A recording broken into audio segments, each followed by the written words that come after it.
Thank you, Lord, in Lord Jesus' most precious name we pray. Amen. Yeah. Let us turn. Yeah. Brother Apalraji, if my volume is low, please let me know so I can change the speakers. I'm trying on a new speaker and it seems to be working well by God's grace. Yeah, it is good. Yeah. Let us turn to Exodus 24, 12 to 14. Exodus 24, 12 to 14. The Lord said to Moses, "Come up to me on the mountain and stay here, and I will give you the tablets of stone with the law and commands that I have written for their instruction." Then Moses set out with Joshua his aide, and Moses went up on the mountain of God. He said to the elders, "Wait for us until we come back to you. Aaron and Hur are with you, and anyone involved in a dispute can go to them." Now, the background of the story, many of us would know. Moses is called up to Mount Sinai to receive the tablets of God's law, and he goes with Joshua. And Moses leaves two people as spiritual guardians, because Moses knew that he was leaving his people who had only just come out of Egypt. He knew their sense of confidence was low, and spiritually, more important, they were shaky. So he decides to leave two people as spiritual protectors. What are their names? Aaron and Hur. Now we can understand the choice of Aaron, but who was this man, Hur? And interestingly, this is not the first time we encounter Hur. We read about him in Exodus 17, 10 and 12. I will read it. So Joshua fought the Amalekites as Moses had ordered, and Moses, Aaron, and Hur went to the top of the hill. As long as Moses held up his hand, the Israelites were winning. But whenever he lowered his hand, the Amalekites were winning. When Moses' hands grew tired, they took a stone and put it under him, and he sat on it. Aaron and Hur held his hands up, one on one side and the other on one on the other, so that his hands remained steady till sunset. So Joshua overcame the Amalekite army with the sword. Here again, the people of Israel are fighting an external enemy, and to win, they needed to completely depend on God. And therefore, Moses was uplifting them spiritually as they were fighting. And Aaron and Hur were helping Moses in that spiritual uplifting. So who was this man called Hur, and why would Moses place him next to him to intercede in the battle with Amalek? And later, why does he place him in charge of the people of Israel? Along with Aaron and Moses. Along with Aaron, when he goes to meet God Almighty on Mount Sinai. Now, in the book of Chronicles, we learn that Hur is the son of Caleb and Ephrath. 1 Chronicles 2:19 and 20.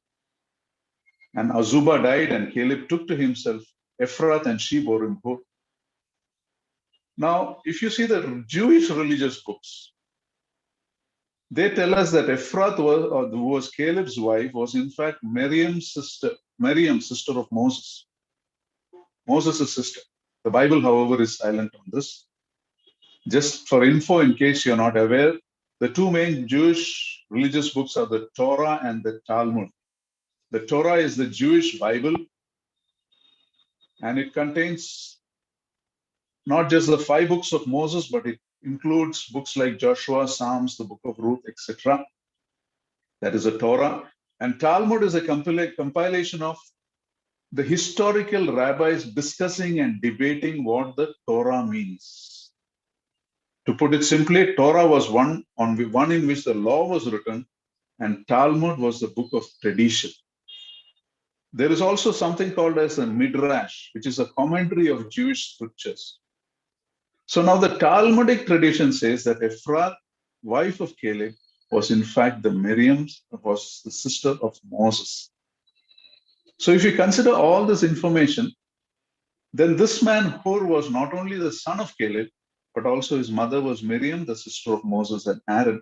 In other words, Moses and Aaron were his uncles. So he was brought up in the right spiritual environment. A believer's family, we can say.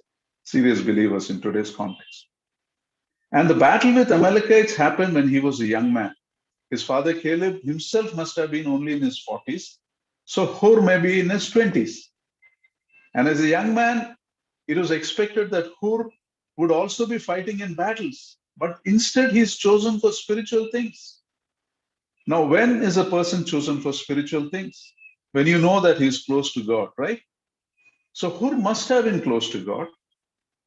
It's an assumption because we saw that in his youth, instead of sending him to battle against the Amalekites, Moses takes him to intercede along with him and Aaron. Remember, Moses and Aaron both had sons. They were not chosen for this. And his father Caleb was probably in the battlefield, fighting the battle. But here his son was helping intercede for the battle. Now, here are some precious lessons we learn from this particular point. And that is, Hur was chosen for the greater things of God. As a believer, do we have the desire to seek the greater things of God? In other words, are we serious in growing closer to the Lord? Now, even though Hur had the right spiritual atmosphere at home, coming close to God was a choice he had to make. Coming close to the Lord does not come because you have this right spiritual atmosphere at home. You have to choose to use that atmosphere for your advantage. Many young people have been brought up in a Christian family. They have attended Sunday school. They would have read the Bible regularly, heard the gospel, even preached the gospel. But they were never serious about walking close to the Lord and seeking to please Him. Maybe because they're focusing more on their career or the things of this world, and therefore all the advantages they once enjoyed have become useless to them. All the privileges that they once enjoyed was not profitable to them. And here we have to learn from the life of Hur. The advantages he had brought him closer to God, and therefore he was chosen for the greater things of God. What a blessing to be chosen for the greater things of God. 2 Timothy 2:20 and 21 says, in a large house there are articles not only of gold and silver, but also of wood and clay. Some are for noble purposes and some for ignoble. If a man cleanses himself from the latter, he will be an instrument for noble purposes, made holy, useful for the master, and prepared to do any good work. Now, the paraphrase Bible says this verse like this. In a well-furnished kitchen, there are many containers. Some containers are used to serve fine meals. Some containers are used to take out garbage. Be the kind of container God can use. So here you see, Hur was used for a noble purpose. He became the kind of container that God could use. And so when Moses goes to Mount Sinai to receive the tablets of the law, he appoints Hur as one of the two people who will be the spiritual guardians of Israel in his absence. So we see another quality of the young Hur that comes out. Though he was young, he could be trusted with a position. In other words, he was trustworthy. Are we trustworthy? You see, there are two stages as believers, at least two stages. The first stage is when we believe in the Lord Jesus and trust him as a Savior and Lord. And the second stage is when we not only trust in the Lord, but we become people whom the Lord can trust. The Lord Jesus did not consider everyone who followed, who believed in him as trustworthy. John 2:23 and 24 says, now when he came, that is the Lord, was in Jerusalem at the Passover feast, many people saw the miraculous signs he was doing and believed in his name, but the Lord would not entrust himself to them, for he knew all men. Lord would not entrust himself. Are we growing in this trustworthiness? You see, trustworthiness is something you grow into as we submit our lives to the will of God. Trustworthy starts with small things. You can't be a trustworthy person overnight. Small routine things, everyday things, when we show faithfulness. For example, you may be a single person looking to get married, and you may be dreaming that you will be a wonderful husband who will take care of your wife. You will sacrifice for your wife and children one day. Yet today, you may not know even to wash your own clothes. your own bunions. Trustworthiness starts with small things. An aspiring missionary may desire to plant a church among the unreached one day, yet neglect his role today to be a small leader in a group Bible study with 2 or 3 people. They say many of the supporters of this environment, clean and green earth, supporters are teenagers and youth. But their parents want them to start cleaning their own rooms first before they think of cleaning the earth. A young man may aspire to start a faithful ministry, and he may yet be unfaithful in the present job he has. He may be coming late, or he may be telling half-truths to his superior. A young believer may be staying in a hostel dreaming of being strong in future trials when persecution comes. Yet he may be grumbling at a difficult roommate he has. You see, you cannot be trustworthy tomorrow without being trustworthy today. So we come back to the life of Hor. He was close to God. He was trustworthy. And something very surprising? After this incident in Exodus 24, Hor is not seen again. He disappears from the biblical text. We know when Moses went up to the mountain, Aaron and Hor were placed in charge. Yet when Moses returns after the sin of the golden calf, only Aaron is there. Hor is absent. Hor is not mentioned after that. What happened? The Bible does not mention, but the Talmud mentions what happens to him. Now remember, when we refer to anything other than the Bible, we must be careful because people can use this to misinterpret or misquote scripture. Therefore, the things outside the Bible that we mention must have a biblical basis and it must match the biblical narrative. For example, in the story of Jonah, God tells him to go to Nineveh and he goes to Tarshish in the opposite direction. His worry was, if I go there and preach about repentance and if the Ninevites repent, God will show compassion and won't punish them. And Jonah didn't want that to happen. Now, this picture we get clearly when we, along with the Bible, look at the historic narrative also. And when they say in the historic narrative, we see that the Ninevites were very cruel to the Israelites. And that is why Jonah hated them and didn't want them to be saved. So remember, when we refer to something other than the Bible, we must be careful that the things we mention outside the Bible must match the biblical narrative and must have a biblical basis. So coming to the point, what does Talmud mention about Hur? In the Talmudic tradition, the sudden disappearance of Hur is written like this. The Talmud says the sin of the golden calf begins with 3,000 of the Israelites, that is 1% of the population, said to Aaron, "Come make gods for us, who shall go before us? As for this Moses, the man you brought out of the land of Egypt, we do not know what has become of him." Now, this part we also see in Exodus 32:1. When the people saw that Moses was so long in coming from the mountain, they gathered around Aaron and said, "Come, make us gods who will go before us. As for this fellow Moses who brought us up out of Egypt, we don't know what has happened to him." And then the Talmud further says what the Bible does not mention. It says, "Then Hur the son of Caleb rose and chastised them, and the people immediately rose and killed him." Then this is found in another commentary, in the Jewish commentary called the Midrash also.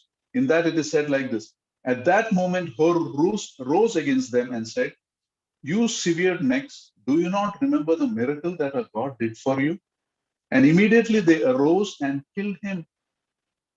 Midrash says, when Israel wished to commit adultery, Hur offered his soul for the sake of God and would not allow them to sin, and they rose against him and killed him. So it appears that Hur was killed when he tried to prevent the making of the golden calf.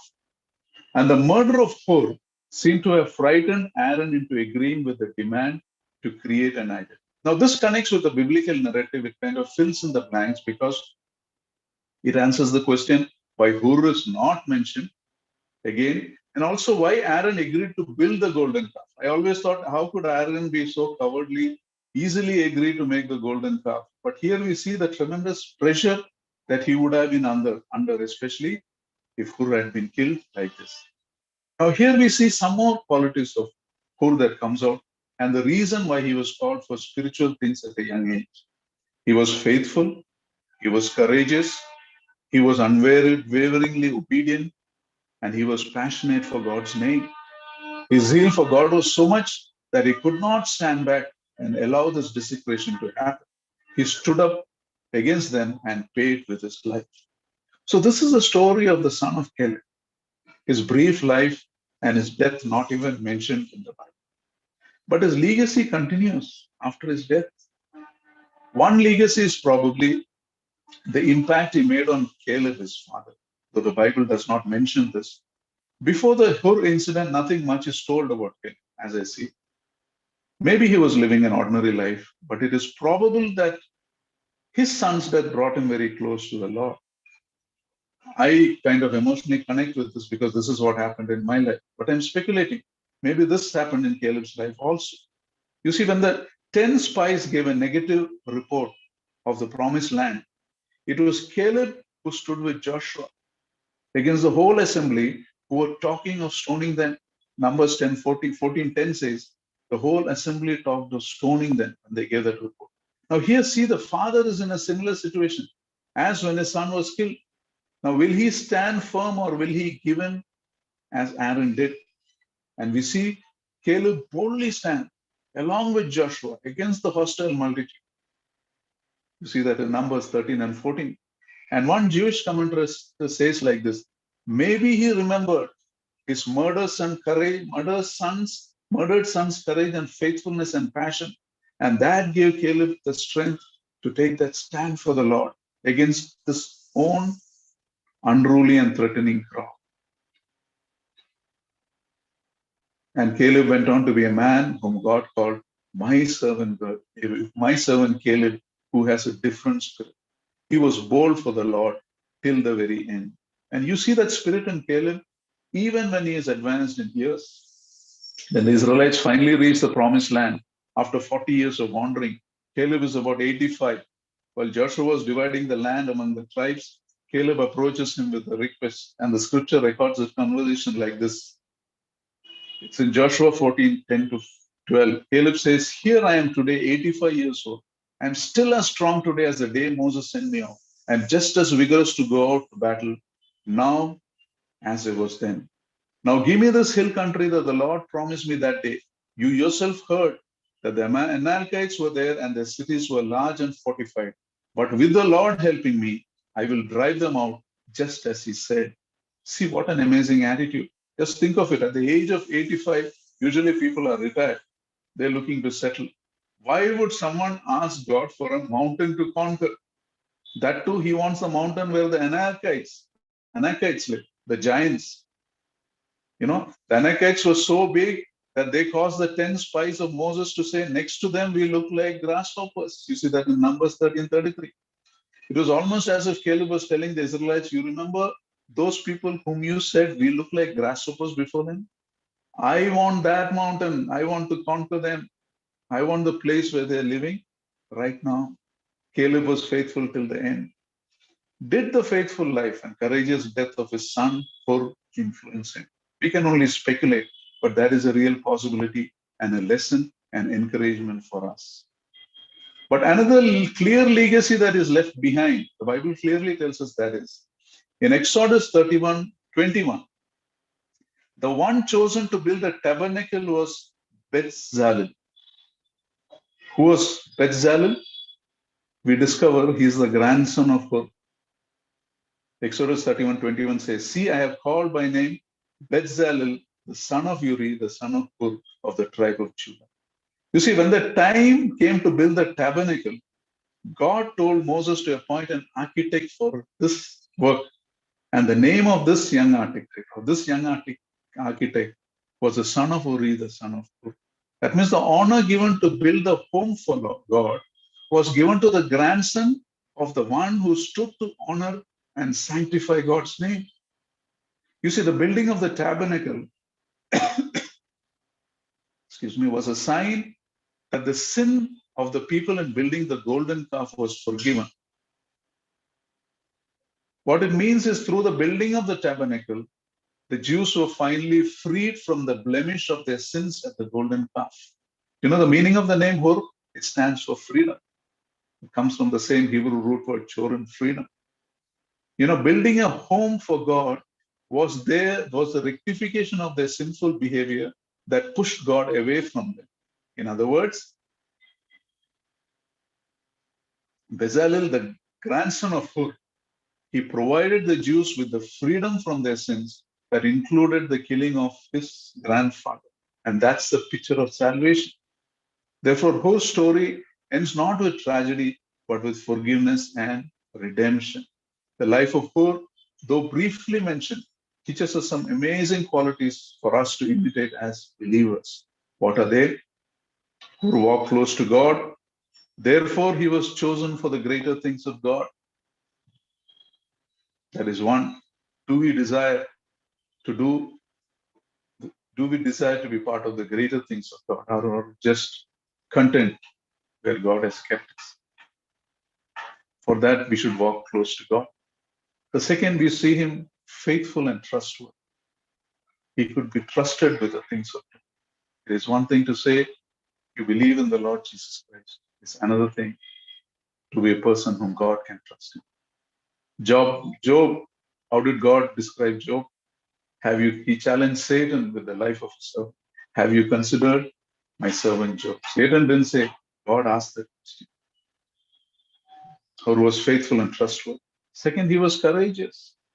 He was bold for the Lord. Are we bold for the Lord where God is kept? Suppose we see a wrong thing happening. Suppose you're called to do a wrong thing. You know God does not want you to. Are we bold for the Lord? Then he had unwavering obedience. And he was passionate for God's name. Passionate. The commandment, love the Lord your God with all your heart, all your soul, all your mind. The Greek word for all your heart means passion. Love your God with passion. Don't give him half-heartedly. Be passionate. If you're following the Lord Jesus, be passionate. And he left a godly example for others to imitate. You don't know Caleb, you don't know here, but we have evidence that maybe Caleb was influenced. The life of Caleb is different after that. So we see the life of Hur was a wonderful picture of how a believer should be. It's a picture of how, as believers, we should submit ourselves totally to the Lordship of the Lord Jesus Christ. It's a picture of believers who successfully resist the power of and temptation of this world system. It is the life of a believer who desires to be trustworthy in God's things. They desire to be a people whom God can trust. You see, this is very important because at the end of our life, what matters is not how much we have done for the Lord. What matters is how well you have done with what was given to you. Let me close with 1 Corinthians 3, 10 to 15. I will read it. 1 Corinthians 3, the second part of 10 onwards. It says, each one should be careful how he builds. For no one can build any foundation other than the one already laid, which is the Lord Jesus Christ. If any man builds on this foundation using gold, silver, costly stones, wood, hay, straw, his work will be shown for what it is, because the day will bring it to light. It will be revealed with fire, and the fire will test the quality of each man's work. If what he has built survives, he will receive his reward. If it is burnt up, he will suffer loss. He himself will be saved, but only as one escaping through the flames. See, our work is going to be tested by fire. We may be doing a lot of ministry. We may be working very hard for the Lord, but the test is going to come, a test of fire. And it is not how much you've done for the Lord that counts. It is what will remain after it passes through the fire. That is what will come. What matters is not what matters is how well you have done what you have done, what God has given you. And Hur's life is a shining example of that kind of, briefly mentioned, nothing much. Little clues are given, that's all. But you see a life lived well for the Lord, a noble vessel used for God and for his glory. Let us desire to be such people. Let us pray. Let us pray. Let us bow on our heads and let us ask the Lord. Lord has kept these examples for us to follow, to imitate. And let us desire to be imitators of God, imitators of godly people in the Bible. Let us pray. Father, we thank you for this time. We thank you for the way you have given us the life of great people. Though not mentioned much, but Bible is full of such people like God, who's mentioned in brief sentences or even a sentence, but people who are greatly esteemed in your sight. Lead each one of us to be people like that, desire to be people who are trustworthy, people who are close to you, people who seek the greater things of your life, and people who are an influence on others by the life we live. We thank you, we praise you, Master. Pray, dear Lord, that each one of us, we will not be just listeners or speakers of your word, but may we be people who obey your word and live for your glory. Thank you and praise you, Master. In Lord Jesus' most precious name we pray. Amen. To him who's able to keep you from falling and to present you before his glorious presence without fault and with great joy, to the only God our Savior, be glory, majesty, power, and authority through Jesus Christ our Lord, before all ages, now and forevermore. Amen. Thank you, and God bless you.